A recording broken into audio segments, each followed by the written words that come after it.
예, 반갑습니다. 자, 시장이 급반등 이후에 또 지금 뭐 3일 연속 조정이 나오면서 코스닥 같은 경우는 거의 그 6일날 월요일날 반등했던 것을 다 거의 다 이제 반납을 지금 3분의 2 정도 하고 있습니다. 근데 일단은 뭐 대세 이제 바닥은 이번 주 월요일날 저희가 지금 확인을 했기 때문에 11월하고 12월 제가 그동안 이제 계속 여러 차례 말씀드렸습니다만은 뭐 10월하고 9월 대비해서는 우리 뭐 개인 투자분들께서 수익 내기가 한결 좋은 그런 연말이 되지 않겠나 이렇게 판단이 됩니다. 자, 이번 주는 이제 공매도가 이슈였습니다, 시장. 그래서 오늘 강의 주제는 공매도가 내년 6월까지 한시적으로 지금 금지가 되지 않습니까? 그래서 그 공매도 금지했을 때 아무래도 이번에도 보면은 이따 제가 설명드리겠습니다만은 2차 전지가 아직은 시가총액 상위 종목군들이 많이 차지하고 있기 때문에 일단 2차 전지가 바닥을 완전히 확인을 해줘야 전체 지수가 좀 바닥을 하긴 하지 않겠나 그렇게 판단이 돼가지고 2차 전지에 미치는 영향에 대해서 설명을 드리도록 하겠습니다. 자, 먼저 이제 미국 시장이 중요한데 제가 미국 시장도 지난달에 뭐 10월달 내내 이제 그런 말씀 드렸습니다만은 연말이 가장 좋다고 그랬습니다. 그러니까 연중에 우리도 마찬가지겠습니다만 미국 같은 경우도 실질적으로 이제 그 4분기가 가장 주가 지수가 많이 오른다. 그런 말 드렸었고 그 이유가 뭐냐면은 원래 이제 미국 같은 경우는 그 실적 발표하기 한 달 전부터는 자사주 매입을 못하게 돼 있다고 제가 그렇게 말씀드렸었죠. 특히나 지금 뭐 미국의 빅테크 관련 종목군들이 급반등이 나오면서 그리고 전 세계 시가총액 2위 기업이죠. 마이크로소프트가 지금 신고가가 나왔습니다. 신고가. 종가가 열렸을 때 어제 그저께도. 그래서 지금 애플하고 시가총액 1위, 2위 그 자리 다툼을 하고 있는데 그게 아마 제가 판단컨대는 뭐 마이크로소프트 같은 경우도 실적이 좋게 나오기도 했습니다만 클라우드 사업 부분에서 자사주 매입 그 영향도 좀 크지 않나 이렇게 판단이 되거든요. 특히나 뭐 애플도 그렇고 뭐 엔비디아도 그렇고 빅테크 관련 종목군들은 뭐 가진 게 현금밖에 없잖아요. 오늘 상반기 때도 강한 랠리가 나왔을 때 전체적인 경기가 불안하고 금리를 이제 인상하는데 그나마도 이제 빅테크 같은 경우는 막말로 뭐 실적이 낮게 나온다 하더라도 현금 보유액이 많기 때문에 그런 관점에서 어찌 보면 상반기에도 이제 안전자산 역할을 했었던 것이죠. 연말에 이제 미국 같은 경우는 또 그 퇴직연금 제도가 지금 많이 활성화되어 있잖아요. 이왕이면은 자사주 매입을 하더라도 뭐 위탁 매매를 뭐 증권사를 통해서 하더라도 자기네 회사 주가를 많이 매수를 해달라고 하겠죠. 그래서 자사주 매입 그 ETF 로고 핵심 추세를 보시면 아주 교묘하게도 이제 실적 발표 이제 애플까지 끝나고 그러니까 어제부로 미국의 S&P 500 기업 거의 한 90%가 실적 발표가 끝났거든요. 한 10% 정도 남았는데 그들 기업들은 이제 뭐 시장에 영향이 미치는 기업은 거의 없으니까 우리 시장에요. 거의 다 이제 끝났다라고 생각하시면 됩니다. 지난주 애플하고 실적 발표 딱 끝나고 나서 거기가 딱 자사주 매입 ETF 로고 차트 보시면 하단이었죠. 그게 작년 10월에도 그랬어요. 10월에도. 그러니까 이제 4분기 실적도 내년 1월 달 가서 이제 발표하게 되면 그 한 달 전부터는 또 자사주 매입을 못 하잖아요. 그래서 막 주가 좀 조정이 나오고 실적 발표 끝나고 나면 공격적으로 자사주 매입을 하면서 주가가 이런 식으로 이제 올라온다.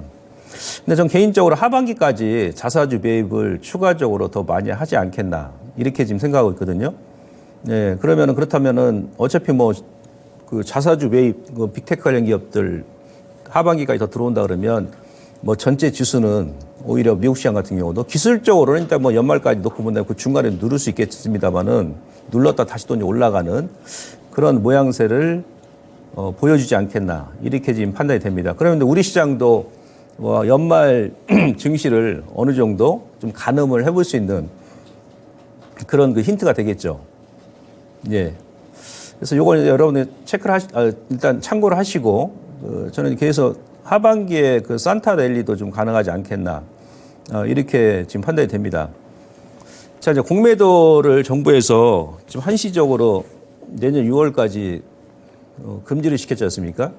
이게 이제 2008년도 이후에 지금 네 번째거든요. 네 번째. 그래서 이제 공매도 하고 나서 지수라든지 그다음에 종목이 어떻게 움직였는지 그 부분에 대해서 설명을 좀 드리도록 하겠습니다. 제가 봐서는 이번에 정부에서 공매도 금지를 아주 그냥 적시 적대에 잘한 것 같아요. 지난 주말 끝나고 나서 월요일부터 이제 공매도 금지 주말 사이에 발표를 했기 때문에 아주 타이밍도 제대로 딱 맞췄고요. 그리고 왜 또 이제 할 수밖에 없었는지에 대해서 설명을 제가 드리자면 이게 이제 10월 30일부터 10월 30날 그 아마 저점이 나왔을 겁니다. 10월 31일 날이 거래소 기준했을 때 코스닥도 마찬가지고요. 10월 31일 날 거래소의 거래 대금이 8조 2,300억이었습니다. 전체. 근데 그날 하루에 나왔던 공매도 대금이 6,810억이에요. 6,810억인데 이게 이제 평상시에 그 코스피 같은 경우 이제 거래 대금이 많이 나올 때는 보통 한 12, 13조 정도 나오거든요. 근데 거래 대금 자체가 뭐 10조 원 미만으로 줄고 특히나 이제 그 11월 1일 같은 경우에는 잠시만요.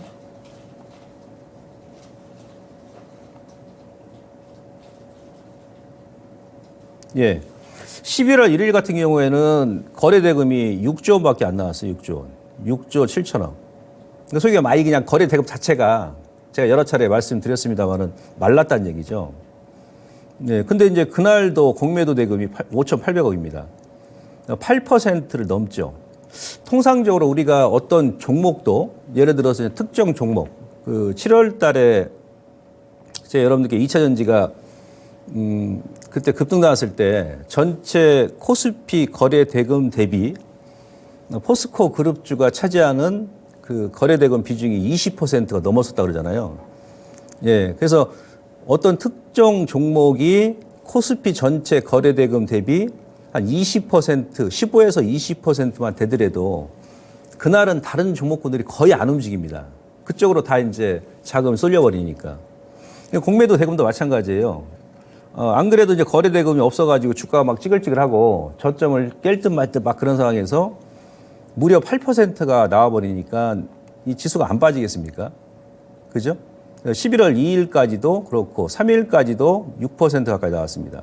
근데 요 4일 동안 거래 보시면은 거래 대금 보시면 다 10조 미만이었다는 얘기죠. 그 가운데서 공매도가 뭐 4천억에서 6천억, 거의 7천억 가까이 나오다 보니까 시장이 장중에 외국인들 선물 매도 많지도 않죠. 네, 한 1, 2천 계약 툭 집어 던지고 대형주 몇 개 좀 빼버리면 우수수수 무너져 버리는 거예요. 그러면서 전반적으로 투자 심리가 악화되는 거죠. 뭐 11월 6일부터 이제 공매도 금지를 했지 않습니까? 그래서 아마 정부에서는 전 개인적으로 아주 적시적대했다라는 이유가 바로 그거고요.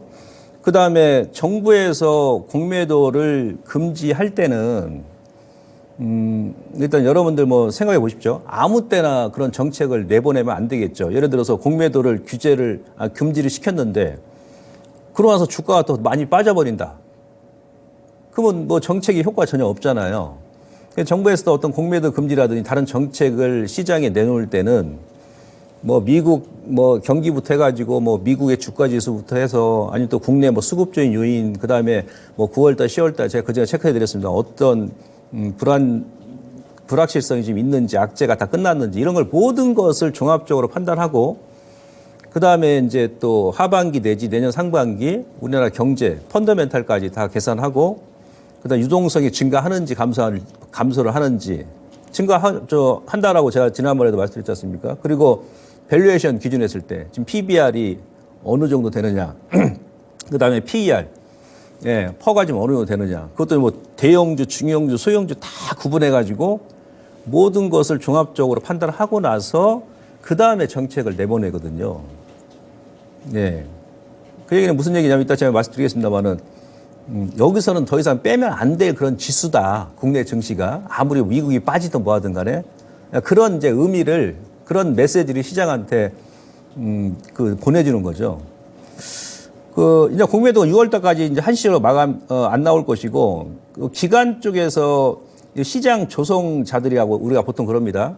6일날하고 7일 같은 경우는 이제 320억, 뭐 500억이 나왔는데 이거는 이제 국내 기관 6, 7개 기관에서 일부는 지금 나와요. 그게 뭐냐면은 예를 들어서 그 거래가 없는 종목군들 전혀 그런 종목군들은 이제 좀 거래를 활성화시키기 위해서 공매도 하고 또 매수도 하고 매도도 하고 뭐 이제 그런 거거든요. 우리가 이제 그들을 시장 조성자라고 합니다. 그래서 요거는 이제 큰 의미는 없어요. 금액 자체가 이제 확 줄었으니까. 그다음에 코스닥 같은 경우도 보시면 코스닥도 지금 보면은 10월 31일 날이요. 거래 대금 자체가 5조 원밖에 안 나왔습니다. 칼라가 이게 잠시만요.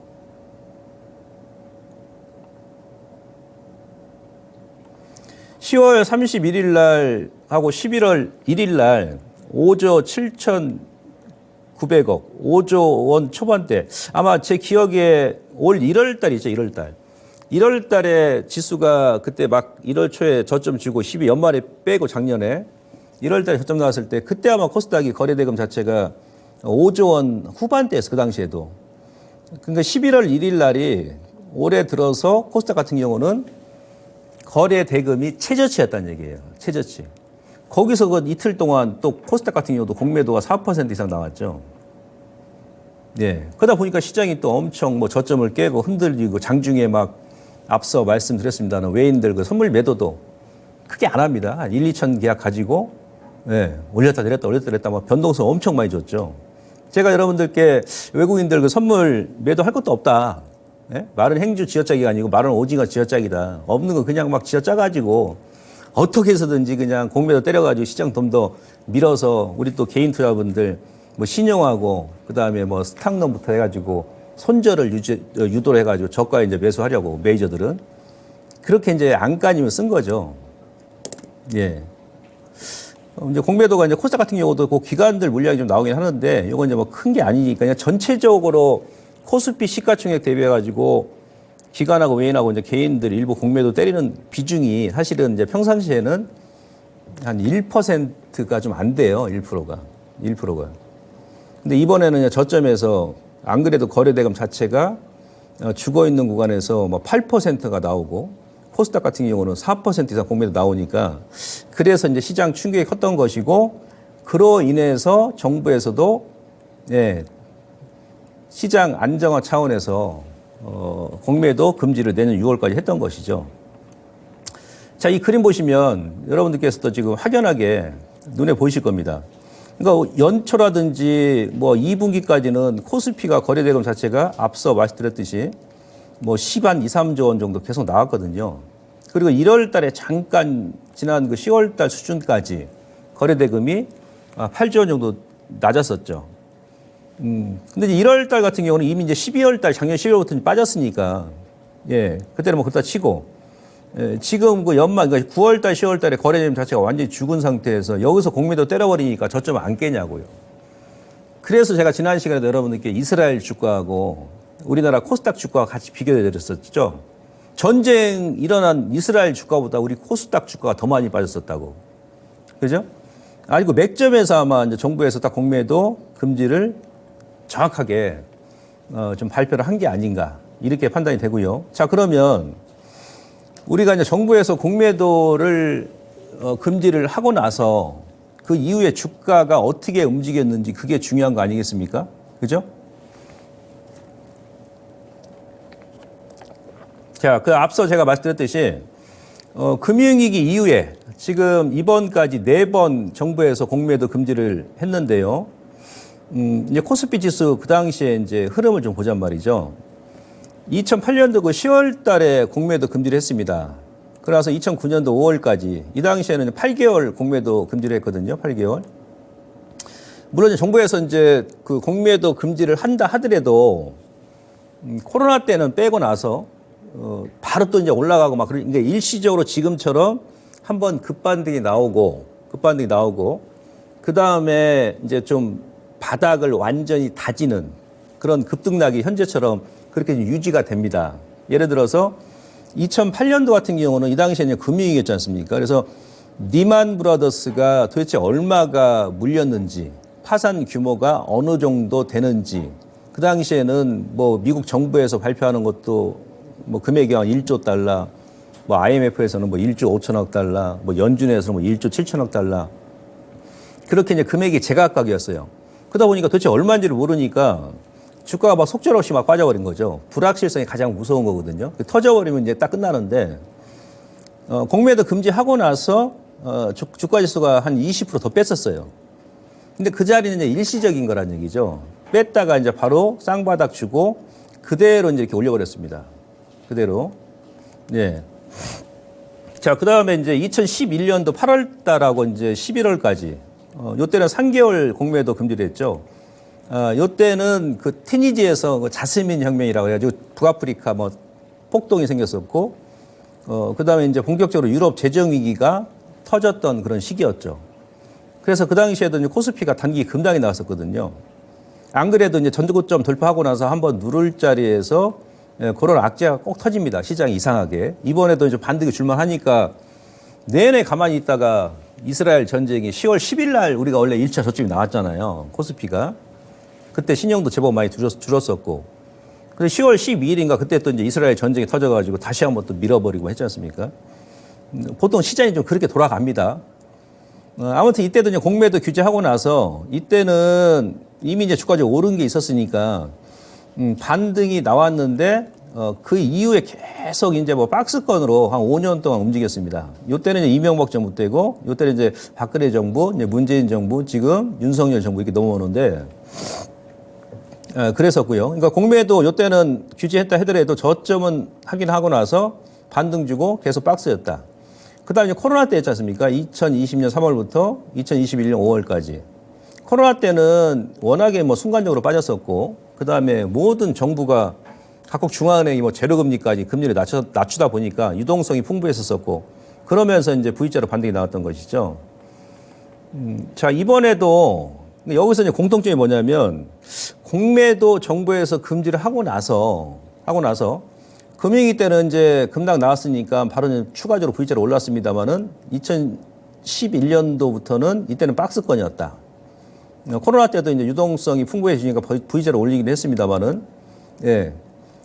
여기 공통점이 뭐냐면 공매도를 그 세 번 중에서 그 앞전 세 번 전에서는 두 번은 금융위기 코로나 때 V자로 반등이 나왔는데 2011년도 같은 경우는 횡보를 했다는 얘기죠, 장기간. 그러니까 경기 상황도 이제 공매도 금지하고 나서 그 이후에 글로벌 경기 상황, 우리나라 경기 상황이 더 중요했다는 얘기예요. 근데 여기서 이제 공통점은 뭐냐? 적어도 더 이상 안 빠진다는 얘기, 지수가. 지수가 더 이상 안 빠졌죠. 정부에서 공매도 규제하고 나서 단기적으로는 짧게는 뭐 한 달, 길게는 두 달 정도 변동성을 주긴 주는데 그 이하로 지수가 안 빠지더라. 이게 이제 핵심이란 얘기죠.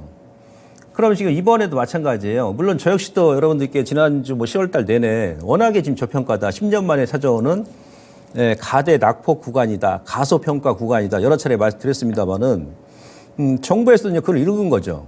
아, 여기서는 더 이상 미국이 더 빠지던 말던 중국이 더 빠지던 말던 코스피는 2,400 이하로 밀면 너무나 저평가야. PBR, PER 기준으로 했을 때. 그렇다고 내년 우리 경기가 또 지금보다 안 좋은 것도 아니고, 그다음에 연말, 상반기에는 수출도 안 좋았습니다. 근데 하반기에는 수출도 좀 계속 늘어나고, 무역 수지도 흑자 전환되고, 원달러 환율도 밀리는데, 여기서는 더 빠질 자리 아니다. 라는 판단을 종합적으로 하고 나서 시장에 정책을 던진 거예요. 이 얘기는 또 우리가 돌려서 얘기하면, 국민 여러분, 주가 지수가 종합적으로 정부에서 검토를 해보니 너무 쌉니다. 너무 싸니까. 그래서 단기적으로는 수급 악화 때문에 2차 전지 때문에 공매도 지금 금지를 하기로 했습니다.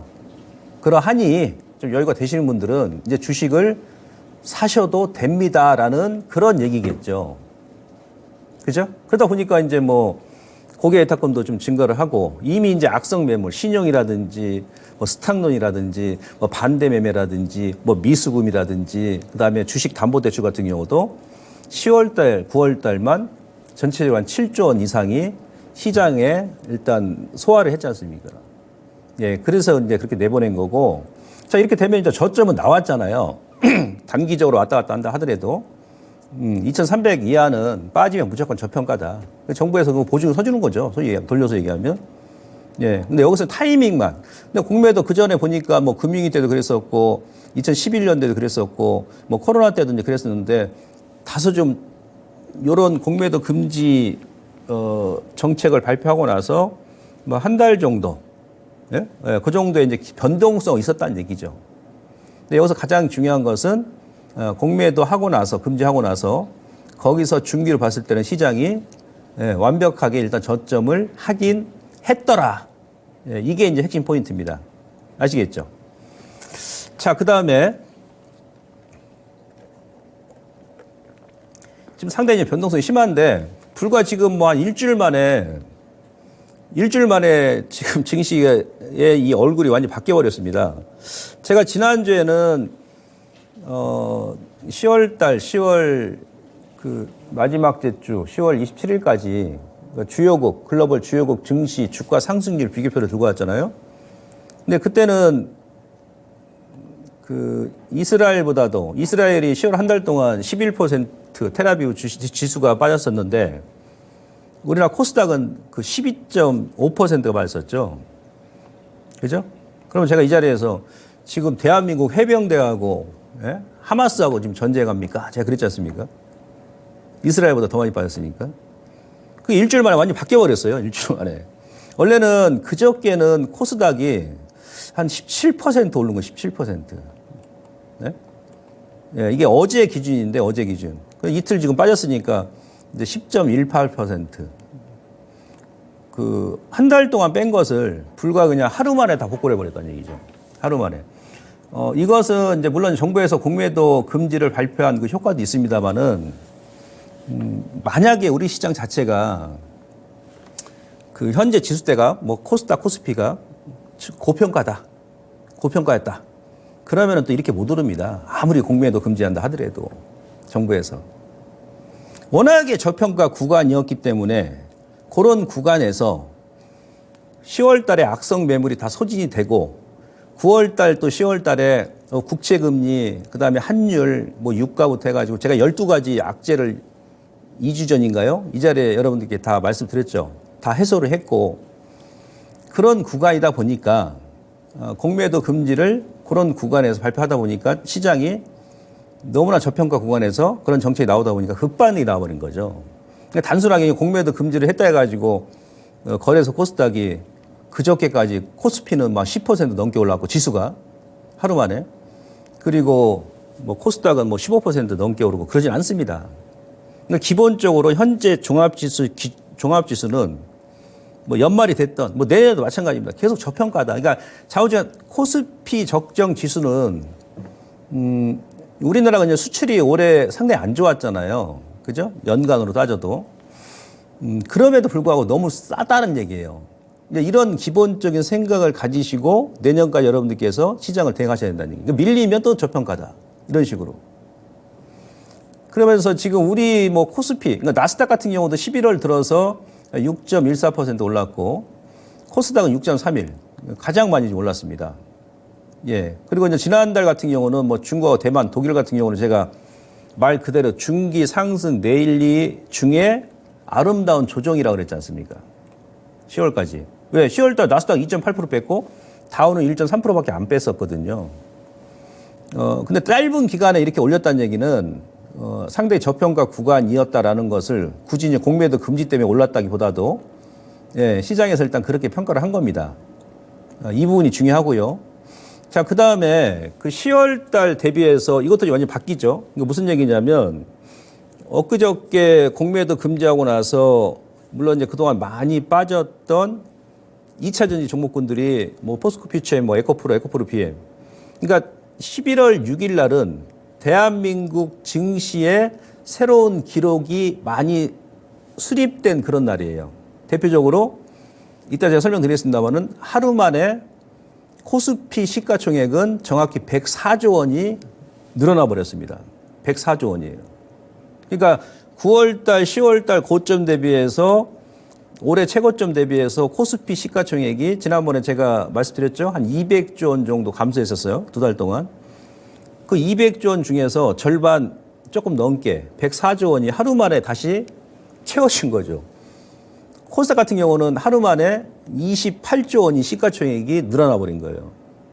이게 신기록이고, 그 다음에 코스닥 같은 경우는 에코프로하고 에코프로 BM이 시가총액 1위, 2위지 않습니까?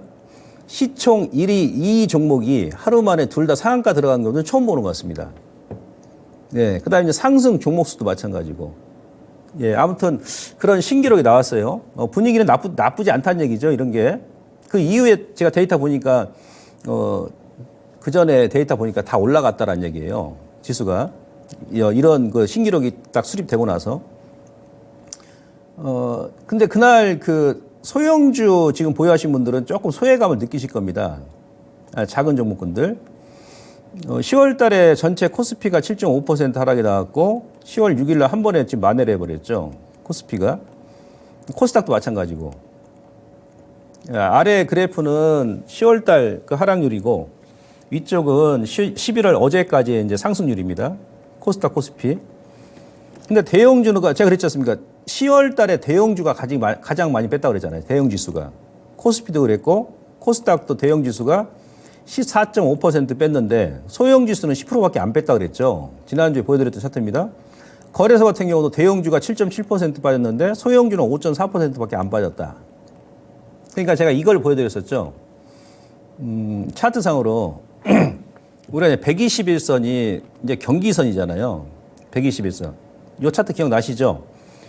10월 기준으로 했을 때 코스피는 121선을 종가선으로 살짝 이탈하고 마감했어요. 이 121선, 이 녹색 선입니다. 근데 중형주는 121선을 완전히 깨버렸죠. 중형주. 여기 이제 2차전지하고 이제 뭐 제약주 때문에 그랬어요. 근데 소형주는 제가 뭐라 했습니까? 소형주는 안 깼다 그랬죠. 121선을. 코스닥도 마찬가지고. 이게 무슨 얘기냐?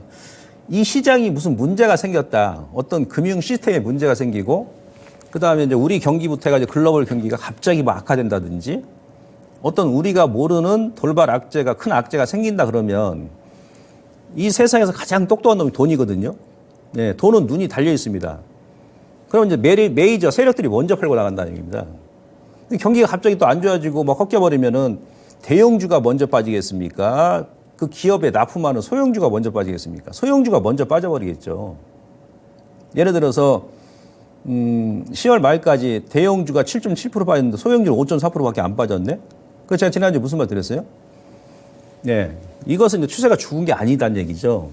안 그래서 소형주가 2배에서 더 빠져야 됩니다. 먼저 소형주부터 던지고 나서 그 다음에 뭐 삼성전자, 한일스 빠지고 2차 전지도 마찬가지죠. 그러니까 바로 돌려버린 거예요. 일시적인 어떤 수급의 악화. 예? 예, 그 다음에 이제 뭐 여러 가지 뭐 국내외 그런 악재 때문에 대형주를 빼면서 또 외인들은 또 선물 매도할 게 없으니까 주가를 더 눌러버려야 되는데 소형주 팔아가지고 지수 밀겠어요? 대형주를 그냥 꾸역꾸역 더 밀어가지고 전체 지수를 빼버리는 거죠. 그래서 여러분들께 꿋꿋하게 흔들리지 마시고 참고 버티시라고 말씀드렸던 것이고. 근데 지금은 이제 대형주하고 이제 그러다 보니까 이제 반대 현상이 나오는 거예요. 이번에 소형주 가지고 계셨던 분들은 약간 소외감을 느꼈을 거예요. 우와, 코스피가 그냥 막 저렇게 급등 나오고, 하루 만에 시가총액이 막 104조 원이 증가할 정도로 급등 나오고, 코스닥도 막 저렇게 급등 나오고, 시가총액 에코프로 BM이 상한가 들어가는데, 내 종목은 뭐야? 소형주는 안 움직이네? 기껏 막 4, 5% 올라오고 다시 또 원위치 해버리네? 그게 이제 지난달에는 대형주가 먼저 뺐었기 때문에, 예, 이번 달에는 또 대형주가 먼저 올리는 겁니다. 근데 중소형주 보유하신 분들은 대형주 대비해서 덜 올랐잖아요, 이번 주는. 그러니까 11월 중순 정도 넘어가게 되면 이제 중형주, 소형주도 따라가면서 올린다는 얘기죠. 예. 그리고 또 정부에서 또 양도세 그 금액을 지금 10억에서 뭐 20억까지도 늘렸잖아요. 그러니까 올해 같은 경우는 그 양도세 회피용 그 대주주 물량이 뭐 예년보다 이렇게 많이 안 나올 것 같아요.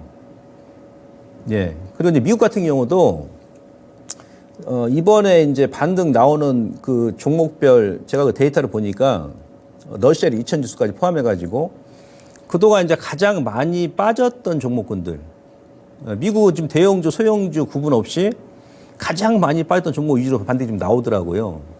근데 우리 시장은 이제 인위적으로 10월 달에 대형주를 빼가지고 지수를 하방을 유도하려고 대형주 뺐기 때문에 이번에 반등 나올 때는 대형주 먼저 올라왔던 것이에요. 그래서 소형주하고 중형주 시장 대비해서 덜 오른 종목군들도 너무 여러분들 뭐 소외감 느끼지 마시고 걱정하지 마시고 기업 문제 없는 애들은 홀딩에 나가시면 된다. 요걸 제가 이제 말씀드리는 겁니다. 자, 역시나 이제 2차 전지가 단기적으로는 시장을 좌지우지하죠. 이번에 또 2차 전지가 또 반등 나오면서 시가총액이 좀 많이 늘었습니다. 지난 시간에 제가 여러분들께 차트 보여드렸습니다만은 2차 전지 대표주 LG 에너지 솔루션부터 해가지고 쭉 제가 보여드렸잖아요. 올해 고점 대비해서 얼마나 빠졌는지.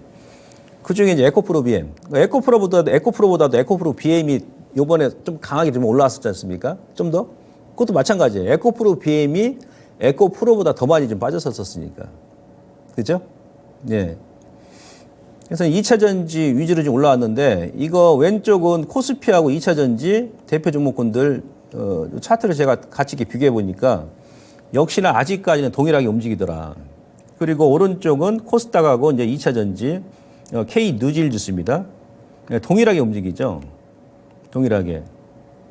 그리고 하단에 이제 그 기술적 차트를 보시면, 이게 월봉입니다. 뭐 코스피도 마찬가지고. 정확히 맥점이었죠. 코로나 때 저점 주고, 그 다음에 작년 9월달, 10월달 여기서도 저점 주고 터닝. 중간 트렌드에서 얻어맞았고 밀었는데, 예, 코스닥이 딱 이 지지 맥점에서 일단 반등이 나온 거죠. 오른쪽 보시면 2차 전지죠. 2차 전지가 요걸, 그러니까 일봉으로는 살짝 이탈했었어요. 지난달에 지지 맥점을. 이 레인지 하단 라인까지 살짝 이탈했다가 이제 들어 올린 거죠. 작년 2020년도 9월 달부터 이어오는 요 트렌드 상단 얻어맞고, 올 7월 달에 오버슈팅 나오고 다시 한번 되밀렸던 거죠. 그러니까 2차 전지, 여기서 이제 뭘 우리가 느낄 수 있냐면, 2차 전지가 우선은 현재 구간에서 적어도 단기적으로 막 V자 반등이 추가적으로 안 나온다 하더라도, 대표 종목군들이 현재 기준에서 더 빠지면 안 된다는 얘기죠. 이 얘기는. 그죠? 예. 그래서 우선은 2차 전지가 11월까지는 시장의 상방과 하방은 주도할 가능성이 높다. 이렇게 볼 수 있겠고요. 근데 이제 2차 전지 이제 저점, 아까 이제 공매도 제가 그래서 이제 미리 말씀드렸던 것이고, 2차 전지도 이제 저점이 나온 거예요. 근데 여기서 가장 중요한 게 뭐냐면, 2차 전지가 여기서 V자로 이렇게 바로 치고 갈 수 있을 것이냐. 네? 아니면 요 구간 있죠, 요 구간. 그러니까 작년 1월 달부터 요 중간 저항선 있죠, 요 트렌드. 이것을 돌파하기까지 1년이 걸렸거든요. 그러니까 1년 동안 피아노 건반 패턴이죠. 양봉, 음봉, 음봉, 양봉, 음봉, 양봉, 양봉, 음봉. 이런 식으로. 1년 동안 이 중기 추세 저항선을 돌파하기 위해서 이 구간에서 1년 동안을 에너지 비축하는, 바닥 따지는 그런 작업을 했다는 얘기예요. 계속. 1년 동안 박스에서 움직였다는 얘기죠. 그러다 보니까는 여기가 이제 매물이 상당히 강한 구간이고, 지난달도 여기서 살짝 윗꼬리 치고 밀었던 것이고, 10월 달도. 자, 어제 그제도 이제 대거 이제 급등이 나왔었으나 2차 전지가 정확하게 요 중간, 이제 기술적으로 추세 상단에서 요 중간선 얻어맞고 거기서 지금 윗꼬리 작업하는 거거든요. 그러면 여기서 이제 거래가 또 추가로 이제 유입돼야 되고, 여러 가지 유동성 이따 제가 설명드리겠습니다만은 그런 것이 이제 좀 수반이 돼야 돼요. 만약 V자로 올라간다 그러면, 안 그러면 이제 거래가 안 나온다 그러면, 작년에 여기서 1년 동안 이렇게 박스를 만들었었는데, 뭐 1년까지는 아니더라도 한두 달 더 거래 안 나온다 그러면 왔다 갔다 할 수 있다는 얘기죠. 근데 중요한 것은 일단 바닥은 찍었다는 얘기고, 이건데 이걸 우리가 어떻게 확인할 수 있냐면, 지금 이제 우리가 고객예탁금하고, 지금 고객예탁금이 연중도 최저치잖아요. 이번 주 어제 그제 조금 이제 예탁금이 들어왔습니다. 고객예탁금하고 에코프로의 주가를 이렇게 비교를 해보니까, 예, 요 위에 파란색 선이 고객예탁금이고, 예, 주황색 선이 에코프로 주가입니다. 올 1월 달부터 예탁금 증가를 하면서 이제 에코프로도 계속 이렇게 올라오죠. 동일하게 움직였어요. 고객예탁금이 여기서 이제 고점 찍고, 그죠? 그때, 이때 7월이죠, 7월. 그때 이제 에코프로도 고점이 나왔죠. 이번에도 예탁금이 주 초반에 44조까지 밀었었어요. 그러다 지금 한 48조까지 그저께 기준에 또 올라왔는데, 에코프로도 같이 올라오고. 그래서 이런 추세를 봤을 때는, 아하, 일단 2차 전지도 뭐 에코프로 뿐만이 아니고 일단은 예탁금이 그러니까 시장의 유동성이 좀 늘어나야 2차 전지 대표 종목군들도 움직인다. 그런 결론이 나오겠죠. 고객 예탁금뿐만이 아니고 요 구간에서는 신용 같은 경우도 많이 증가를 했었거든요. 신용도. 그러니까 통상적으로 신용이 시장이 꺾일 때는 상당히 안 좋죠. 그 신용 물량, 뭐 스탁도 물량 때문에 안 빠질 것도 더 빠지고. 그죠? 예. 막 이제 투매도 하고 막. 그러는데, 신용이 또 이렇게 늘어나야 특히 이제 코스닥 같은 경우는 또 같이 또 움직입니다. 그게 이제 뭐 일반 고객 예탁금처럼 신용도 이제 시장에 유동성 공급을 해주는 그런 효과를 톡톡히 하니까요. 오르는 장에서는. 근데 지금 신용도 이따 제가 차트 보여드리겠습니다. 그게 증가를 안 했어요.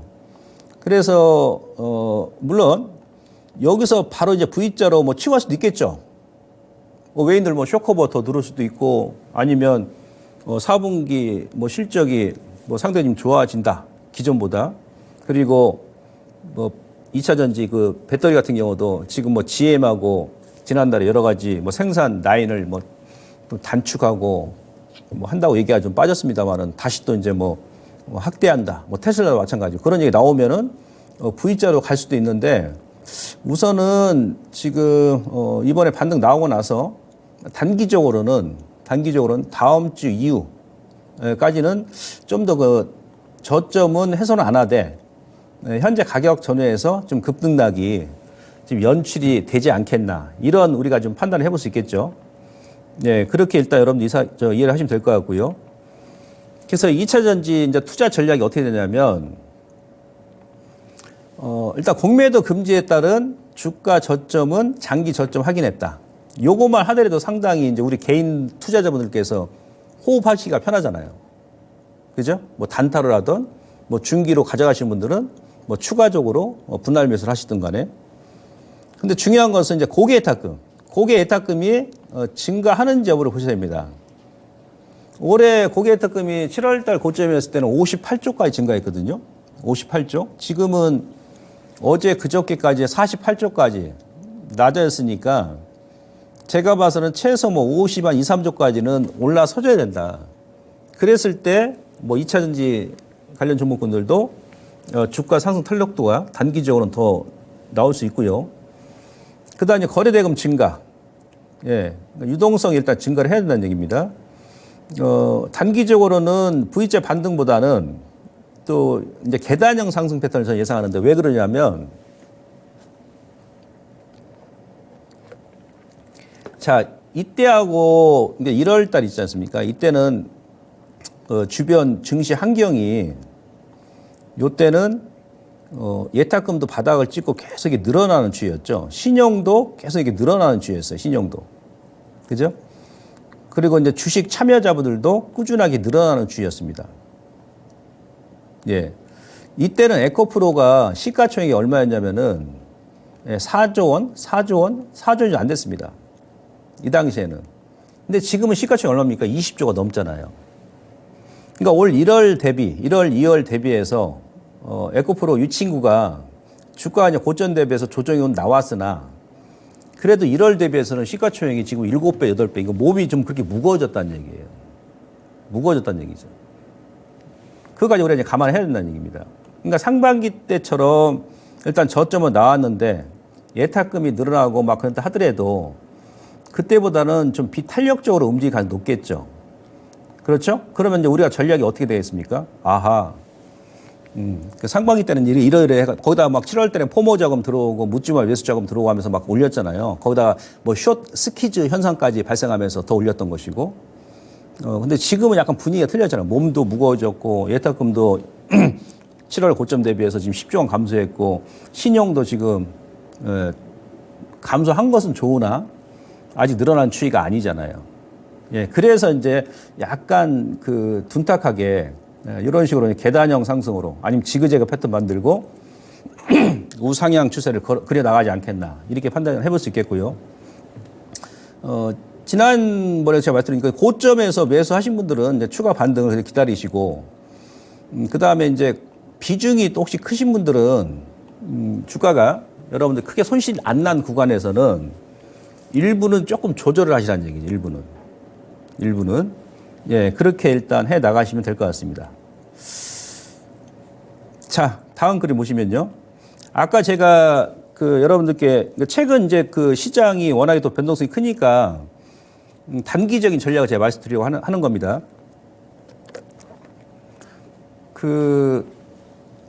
자, 공매도 금지하고 나서 11월 6일 날 코스피입니다. 코스피가 시가총액이 정확히 103조 9천억이 증가했어요. 하루 만에. 올 고점이 그때 7월 중순이었었죠. 예, 그때 코스피 시가총액 대비해서 11월 3일까지 한 200조 원 정도 감소했었거든요. 감소폭이. 그러다가 이제 11월 6일 날 공매도 얘기하면서 주가 반등 나오면서 하루 만에 100조가 증가해서 104조가. 아마 이런 경우가 처음이에요. 이런 경우가. 예. 근데 지금 또 다시 또 감소를 하죠. 살짝 증가했다가. 그죠? 그 다음에 코스닥 같은 경우도, 자, 11월 6일 날 급등 나왔을 때 하루 만에 27조 9천억, 그러니까 28조 원이 증가했습니다. 급격하게 증가하고 나서 지금 거래대금 자체가 또 지금 죽잖아요. 시가총액이 거래대금 자체가 안 나오니까 좀 낮아지고 있죠. 그래서 지금 11월 8일 날 기준으로 시가총액이 지금 400조 원입니다. 코스닥이. 400조. 그러면 최근에 수급을 보게 되면 어제 오늘은 좀 그렇지가 않은데요. 그러니까 뭐 그저께 같은 경우 우리 개인 투자자분들께서 장중에 코스닥을 5천억 넘게 들어왔었거든요. 5천억 넘게. 제가 이제 항상 그런 말씀 드립니다만은 이 거래대금이라든지 거래량이 폭발적으로 증가를 하고 나면 어떤 종목이든 간에 이제 한 템포씩 누릅니다. 그게 뭐 지수가 됐든 뭐 종목이 됐든 간에. 지금도 마찬가지예요. 사상 최대 시가총액 증가가 11월 6일 날 발생하고 나서, 예? 당연히 한 3, 4일 정도는 눌러야 되겠죠. 거기다가 그날 6일 날 또 갭이 나왔지 않습니까? 차트상을 보게 되면. 잠깐 볼까요?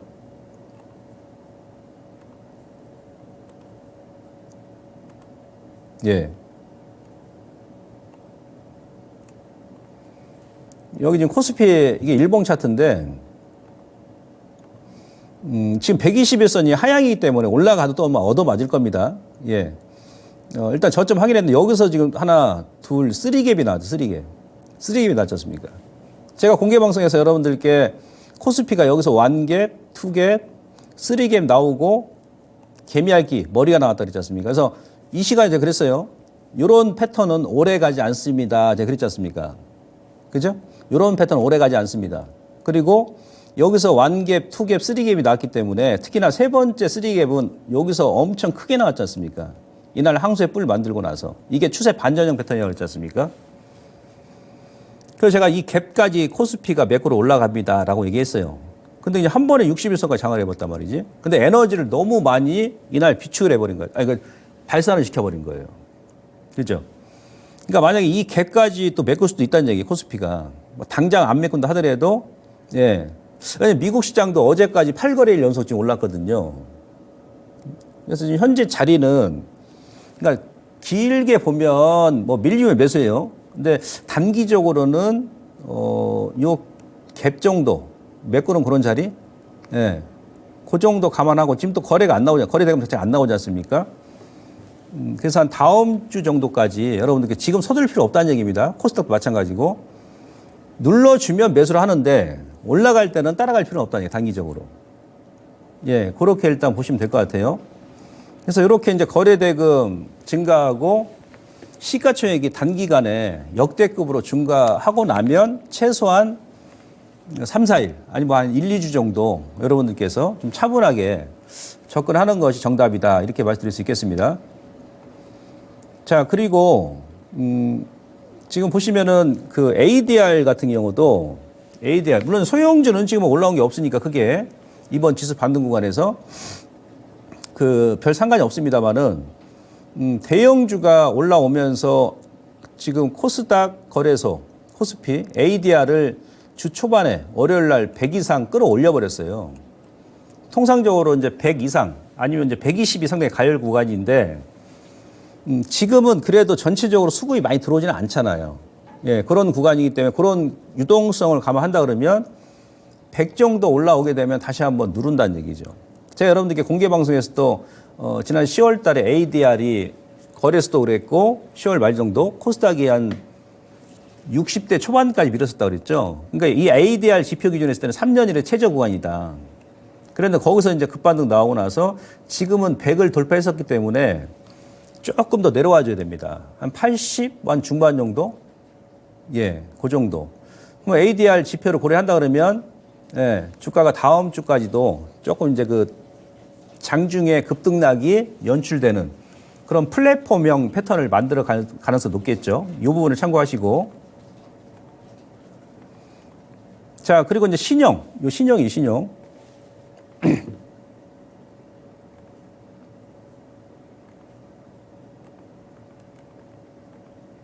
네. 요거는 이제 왼쪽은 고객 예탁금입니다. 그다음 오른쪽은 신용이에요. 예탁금은 일단 저점이 나왔어요. 정확하게. 1월 달 저점이었던 44조. 자, 여러분들께 예탁금이 저점이 나오면 또 지수가 저점 나온다. 이 공부했죠? 예, 일단 저점이 나왔고, 요 예탁금이 이제 추세적으로 이렇게 증가를 한다. 1월 달처럼 이런 식으로. 뭐 중간에 이제 변동성이 다소 있다 하더라도. 그러면 앞서 제가 말씀드렸듯이 이제 2차 전지도 이런 식으로 움직일 것이고. 근데 조건이 뭐냐면 신용도 이제는 이 고점에서 이번에 9월 달, 10월 달에 한 4조 원 가까이 신용만 지금 출회가 됐거든요. 그래서 아마 신용하고 스탁론으로 주식 매입하셨던 분들은 이번에 좀 피해가 좀 컸을 텐데요. 아무튼 이미 이제 그 신용 악성 매물도 현재 시장에 소화를 했단 말이에요. 근데 통상적으로 또 주가 이제 완전히 우상향으로 추세를 딱 그려나갈 때 언제냐면 예탁금과 더불어 가지고 이 신용도 이런 식으로 이제 바닥을 만들고 완전히 바닥을 만들고 이런 식으로 우상향 기조 45도 각도 이렇게 돌아갈 때 그때 이제 종목군들이 탄력적으로 움직입니다. 뭐 개별주가 됐던 대형주가 됐던. 그러니까 이번 주에는 이제 저점 찍고 나서 다음 주 한 중후반 정도 뭐 가면 신용 같은 경우도 예탁금 이미 저점이 나왔기 때문에 우상향 추세를 그려 나가지 않겠느냐. 그러면 앞서 그 말씀드렸듯이 일단 이번 주 다음 주 한 초중반까지 여러분께서 기술적으로 이제 갭을 메꾸는지 여부를 보시고 분할 매수 하시는데 가급적이면 차분하게 하시는 게 좋다는 얘기죠. 그리고 거래 회전율도 요거 제가 자주 보여드리지 않습니까? 거래 회전율이 통상적으로 6일 날 급반등이 나오면서 거의 한 70 가까이 올라왔고, 아니 50 중반까지 올라왔어요. 그러니까 7월 달에 거래 회전율 여기가 7월 26일 날 2차 전지 고점 나오면서 거기서 거래 회전율이 2021년도 1월 1에 가장 큰 거래 회전율이 발생했다고 그랬지 않습니까? 예, 그러다가 지난 10월까지는 작년 저점까지 이렇게 밀었어요, 거래 회전율이. 그러니까 지수가 저점이라는 얘기죠. 단기간에 좀 거래 회전율이 이 50 이상을 넘어왔기 때문에 근데 거래 회전율 보시면은 통상적으로 뭐 한 3년 동안의 추이를 보게 되면 보통 50 이상 정도 이렇게 올라온다 그러면은 지수가 상당히 좀 변동성이 심했다는 얘기예요. 예. 그러니까 지금 그저께 기준했을 때 그 거래 회전율도 50 중반까지 올라왔기 때문에 그래서 지금 3일 연속 월요일날 급반등 나오면서 좀 조정이 나오고 있는 겁니다. 아시겠죠? 이런 부분을 일단 여러분 참고하시면 분할로 차분하게 대응할 수 있겠죠. 자, 정리 들어갑니다. 일단 그 11월 달, 이번 달 전략은 뭐 동일합니다. 계속 제가 4분기 저점 구간이고 바이 앤 홀드 전략 말씀드렸었고, 뭐 더 매수를 이제 뭐 하셔도 된다 그랬죠. 그 다음에 반도체, 지난주에 뭐였습니까? 중기 추세 해보겠다. 이제부터는 유지해 나가면서 움직이죠. 뭐 하이닉스가 됐던, 삼성전자 됐던. 그 다음에 2차 전지, 지난주에 뭐라고 그랬습니까? 바닥 확인이라고 그랬죠. 지난주에는 바닥 확인. 자, 이번 주는 바닥 탈피 구간이다, 이제. 이렇게 이해하시면 됩니다. 그래서 점진적으로 우상향 추세가 예상이 되니까 특히 연말 저는 산타넬리까지 지금 기대하고 있거든요. 밸류에이션 측면으로는 아직도 이제 반등이 나왔지만 10년 이래 최소 가소평가 구간이다. 라고 봤을 때는 이제부터 여러분들께서 이제 타이밍하고 비중 조절만 하시면 된다는 얘기예요. 아시겠죠? 예. 그래서 이러한 전략을 그대로 고수하시면서 시장 대응에 나가시면 크게 무리가 없겠습니다. 자, 저는 여기까지 강의 마무리하고요. 올라가서 3시 40분에 오늘은 어떤 종목을 관심 있게 봐야 되는지 유튜브 공개 방송을 통해서 말씀을 드리도록 하겠습니다. 고맙습니다.